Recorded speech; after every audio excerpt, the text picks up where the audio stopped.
नमस्कार, आप देख रहे हैं इंडिया न्यूज और मैं हूं मनीषा श्रीवास आपके साथ। करीब 4 से 5 साल पहले बहुचर्चित पवनकर परिवार हत्याकांड में मुख्य आरोपी विवेक गुलाबराव पालटकर के खिलाफ जल्द ही नागपुर न्यायालय में सुनवाई की जाएगी, जिसके चलते आज 28 फरवरी 2023 को मृतक कमलाकर पवनकर के छोटे भाई केशव पवनकर द्वारा तथा जैन कलार समाज वैसे ही भाजपा नागपुर शहर उपाध्यक्ष भूषण दड़वे द्वारा नागपुर के संविधान चौक में प्रदर्शन किया गया और जल्द ही आरोपी विवेक पालटकर को फांसी देने की मांग की गई। हमारे रिप्रेजेंट इंडिया न्यूज ने मृतक कमलाकर पवनकर के छोटे भाई केशव पवनकर तथा उनके एडवोकेट अतीक से बात की। आइए देखते हैं हमारी यह खास रिपोर्ट।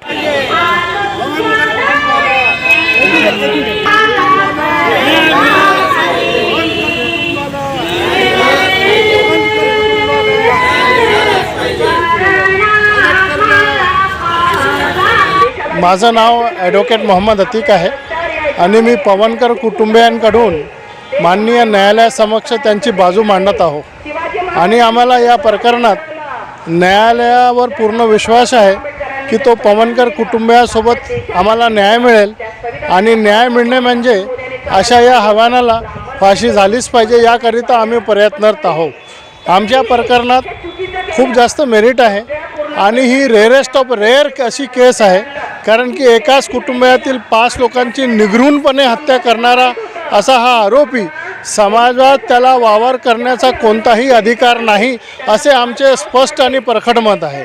माननीय न्यायालयाने आजपर्यंत जी सुनावणी घेतली आहे त्याच्यावर आमचा पूर्ण विश्वास आहे। न्यायालयीन प्रक्रियेवर आमचा विश्वास आहे की आम्हाला या प्रक्रियेतून जरूर न्याय भेटेल व समाजालाच पण एक अशी प्रकरण बघायला भेटेल की अशा प्रकारे क्रूरता करणाऱ्या विरुद्ध न्यायालय किती मोठी शिक्षा करू शकते याचं एक उदाहरण न्यायालय पूर्ण समाजासमोर ठेवू शकेल अशी अपेक्षा आम्हाला न्यायालयाकडून आहे। बरोबर, न्यायालय भारताची राज्यघटना संविधानावर आम्हाला पूर्ण विश्वास आहे।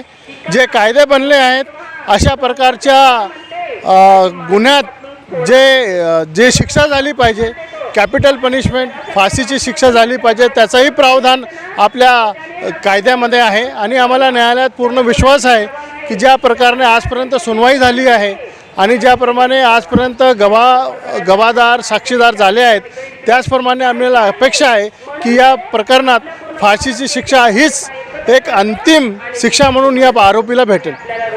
केशव मोतीराम पवनकर, मेरे घर में 2018 में जो हत्या हुई है निर्गुणपने जिस आरोपी ने किया है वो मेरे बड़े भाई का साला है, सक्का, उसमें मेवना बोलते हैं। उसमें जिस प्रकार से ये सब हत्या किए एकदम निर्गुणपने क्रूरपने और तो हैबिचुअल बोल सकते हैं आप उसको इस भाषा में, और वो हादसा आज तक नहीं भूला। और 2018 से लेकर आज 2023 से मैं संघर्ष कर रहा हूँ केस के लिए और आज न्याय देता मेरे को पूरा विश्वास है कि मेरे को न्याय मिलेगा। और मेरे जो माँ पिता जो वर्ग है, भाई है, बड़े भाई, भाभी है, बच्ची है, एक छोटा बच्चा है और जो 75 साल की मेरी माँ थी वो बीमार थी, उसको निर्गुण बने जिस तरह से उसने हत्या की है और जो खून का जो लोटांगन देखा हो मैंने वहाँ पे सब कुछ किया है। तो आज मैं भी नहीं भूल सकता 2018 की घटना।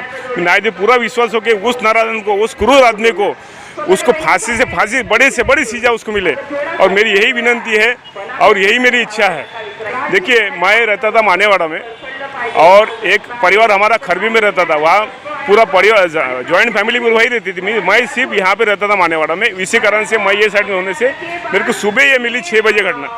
तो उस टाइम पे मैं वहीं पे था तो देखा कि पूरा यानी जो किचन में माँ गिरी थी और बेडरूम में एट ए टाइम 4 लोग ऐसे एक साथ पड़े हुए थे और जिस तरह से उसने हत्या की वो एकदम नहीं देख सकते आप, इस तरह से हत्या।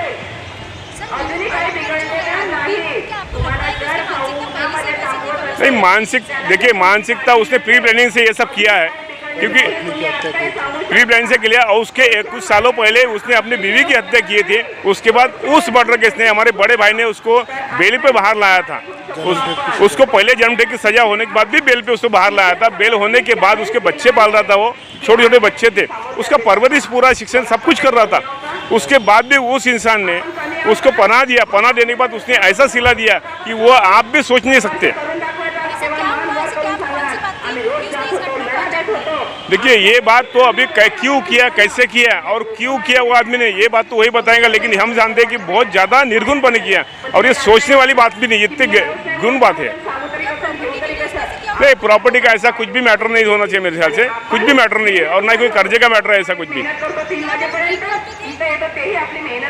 ड्रिंक करते नहीं। उस टाइम पे वो तो ड्रिंक नहीं करता है, किया था जिस दिन वो से, लेकिन प्री प्लानिंग बोल सकते कैसा है वो। एक बोल सकता हूँ आपको कि छोटे छोटे बच्चे वो कमलाकर उसका पाल रहा था, वो बच्चे मांगने आ रहा था, इतना मेरे को मालूम कि बच्चे दिया है क्यों नहीं, खुद को बच्चे को भी पाल नहीं सकता था करके वो बच्चे। हाँ, और उसमें क्या हो रहा, उस हत्याकांड में उसका खुद का बच्चा है 3 साल का, कृष्णा पालटकर, उसकी भी उसने हत्या की है। आप इस पर से आप समझिए कि कितना क्रूर होगा वो आदमी। खुद के बच्चे को नहीं छोड़ा, खुद की बीवी को नहीं छोड़ा वो इंसान ने, खुद की सगी बहन है, सगे बड़े जीजाजी है उसके लिए, तो आप समझिए कितना क्रूर होगा वो आदमी। और देखिए ये घटना तो मेरे परिवार में हुई, और ये ऐसी नहीं चाहता, ये नहीं चाहता कि ये घटना किसी और के परिवार में हो, और ऐसी इस समाज के लिए इस इंसान को और समाज को उभारने का कोई अधिकार नहीं। इसलिए मेरी मांगनी है कि जल्द से जल्द उसको फांसी देके मुझे न्याय मिलना चाहिए, यही मेरी अपेक्षा है। मेरे परिवार में मैं, एक छोटा बच्चा है और मेरी पत्नी है। आपका नाम बताइए। मेरा नाम भूषण दड़वे है, मैं अखिल भारतीय सर्वोदय कला समाज का अध्यक्ष हूँ और एक जागरूक सामाजिक कार्यकर्ता हूँ। मैं 11/6/2018 को ये जो कमलाकर पवनकर है, ये भाजपा का एक अच्छा कार्यकर्ता था। इसके यहाँ पे हत्याकांड हुआ, इसके यहाँ पे 5 लोगों की हत्या हुई और मारने वाले का साला ही था। और हत्याकांड जिसका हुआ कमलाकर का हुआ, कमलाकर की माँ थी, कमलाकर की माँ, कमलाकर की पत्नी और उनका एक लड़का, और पालटकर जो है उसका एक लड़का था। वो लड़का इसलिए मारा गया, उसको लगा कि उसकी एक जो लड़की है वो भी सोई है करके वो कम से कम वहाँ पे मारे गए।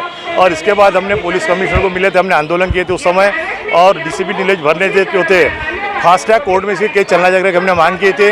और उसके बाद में उसको अरेस्ट किए थे, लुधियाना से अरेस्ट किए थे, पंजाब से, आपको मालूम है। और बाद में उसको अरेस्ट करके अभी उसका केस कोर्ट में चल रहा है। और अभी जो तारीख है अभी यहाँ पे, इसलिए सब लोग यहाँ पे आए हैं। भारतीय संविधान घटना पे विश्वास है हमारा, और हमने बाबा साहब अम्बेडकर को पुष्पमाल अर्पण करके हम उम्मीद करते हैं कोर्ट से कि कल जो तारीख है यानी आने वाले जो तारीख है उसमें न्याय मिलने को ना, और ये जो पालटकर है इसको फाशी की शिक्षा होने का ऐसी मांग है हमारी। मी डॉक्टर विजय आत्मरे आहे, नागपूरला राहणं आहे, तसं यवतमाळला सुद्धा माझं राहणं आहे। काँग्रेसमध्ये कार्यकर्ता आहे, काँग्रेस सोशल वर्कर आहे मी। आणि हे जे हत्याकांड झालं हे माझे नातेवाईक आहे जवळचे पवनकर, आणि ज्या आरोपीने हे हत्याकांड केलं एवढ्या क्रूरतेनं केलं त्यांनी की म्हणजे त्याला एवढे दिवस कसा काय आहे हेच आम्हाला आश्चर्य वाटते। एवढी क्रूरता त्यांनी दाखवली हत्याकांड करताना की म्हणजे त्याचं हेच नाही, म्हणजे कोणी ते हेच करणार नाही। 4-4, 5-5 वेळेला एका वेळेला सगळ्या लोकांना मारलं त्यांनी, आणि त्याच्यामुळे त्याला आतापर्यंत का त्या फाशी एका 10-15 दिवसामध्येच व्हायला पाहिजे होती। एवढा वेळ नकोच जिवंत तो राहायला, तो नको होता राहायला। तर एक मानवता ह्या दृष्टिकोनातून त्याला फाशी झालीच पाहिजे असं आमचं सगळ्यांचं मत आहे। मी चंद्रशेखर आदमणे, जैन कलार समाजाचा प्रेसिडेंट असून मागे जे हत्याकांड झालेलं आहे पवनकर कुटुंबाचं, आणि त्या पालटकरने आपल्या स्वतःच्या मुलाला सुद्धा मारलेलं आहे आणि पवन कुटुंबाच्या सदस्यांना सुद्धा आहे। अत्यंत क्रूरतेने मारलेलं होतं त्यांनी। ज्यावेळेस आम्ही त्या स्पॉटवर गेलो असता ते जो दृश्य बघितलं तर ते दृश्य हृदय हलवणारं दृश्य होतं। संपूर्ण आमचा समाज त्या घटनेमुळे हलून राहिलेला आहे। माझी विनंती आहे न्याय देवतेला, हा गुन्हा जो आहे न्याय प्रविष्ट आहे, परंतु आमच्या सर्व समाजाची विनंती आहे न्यायदेवताला की पवनकर कुटुंबाला न्याय मिळालाच पाहिजे आणि पालटकरला फाशीची शिक्षा झालीच पाहिजे, ही आमची सर्वांची मागणी आहे। पवनकर कुटुंबाला न्याय मिळालाच पाहिजे, पालटकरला फाशी झालीच पाहिजे, झालीच पाहिजे, झालीच पाहिजे। कर जैन कलर समाज मध्यवर्ती मंडल जिला समिति की मैं संचालिका हूँ, और हम जो यहाँ पे जमा हुए हैं, जो निर्घृण हत्या की गई है पवनकर कुटुंब में, छोटे बच्चे को तक नहीं छोड़ा गया है। वो बच्चे बेचारे सो रहे थे रात को, और उस समय आके उसने कुल्हाड़ी से इन बच्चों को भी मार डाला, खुद के बच्चे को भी मार डाला। तो ये एक बहुत जघन्य अपराध हमें लगता है, और इसके लिए हमें ये डर है यदि इसको छोड़ा गया फिर से तो समाज में और भी हत्याएं करेगा। तो इस ऐसे व्यक्ति को, विकृत मनोवृत्ति व्यक्ति को बिल्कुल छोड़ा जाना नहीं चाहिए और इसको फांसी की शिक्षा मिलनी ही चाहिए। ये हम सबका मांग है और हम चाहते हैं कि वो जो कुटुंब है उसको न्याय मिलना चाहिए। मैं advocate Vasudev Kapse, joint secretary district bar association Nagpur. आज से कुछ साल पहले, करीब 5 साल पहले, पवनकर कुटुंब में पवनकर परिवार के 5 लोगों की हत्या की गई थी, जिसकी सुनवाई सत्र न्यायालय में चल रही है और कुछ ही दिनों में इसका फैसला आने की उम्मीद है। अभी सत्र न्यायालय में कल की तारीख है। इसमें सरकारी वकील के तरफ से उनका आर्गूमेंट पूरा हो चुका है, आधा पूरा हो चुका है। कल वो अपना पूरा आर्गूमेंट करने वाले हैं। उसके बाद में बचाव पक्ष की ओर से दलीलें दी जाएंगी, इसमें आर्गूमेंट किया जाएगा और उसके बाद में इसमें जजमेंट आने की प्रतीक्षा है। कुछ ही दिनों में इस केस का यह बहुचर्चित मामला है, नागपुर का ही नहीं। इस मामले में पूरे नागपुर शहर की नहीं, महाराष्ट्र की नहीं, पूरे देश की नज़रें टिकी हुई है। 5 लोगों की निर्मम तरीके से यहाँ पर आरोपी के द्वारा हत्या की गई थी और इसके लिए संपूर्ण समाज न्यायालय की तरफ, न्यायालय व्यवस्था की तरफ आशा की किरण से देख रहा है कि आरोपी को फांसी की शिक्षा मिले। इसी फांसी की शिक्षा मिलने के लिए हम सब लोग, हम पीड़ित परिवार की तरफ से यहाँ पर मौजूद है और यहाँ पर आपके सामने यह बताते हुए निवेदन देते हैं कि यह न्यूज़ दीजिए कि आरोपी को फांसी की शिक्षा मिलनी चाहिए और फांसी की शिक्षा मिलकर इस देश में, इस समाज में यह संदेश मिलना चाहिए कि ऐसे दुष्ट आरोपी को फांसी की सज़ा मिलकर, सबसे जो क्रूर सज़ा है ऐसी सज़ा उसको मिलनी चाहिए और ये पीड़ित परिवार को न्याय मिलना चाहिए।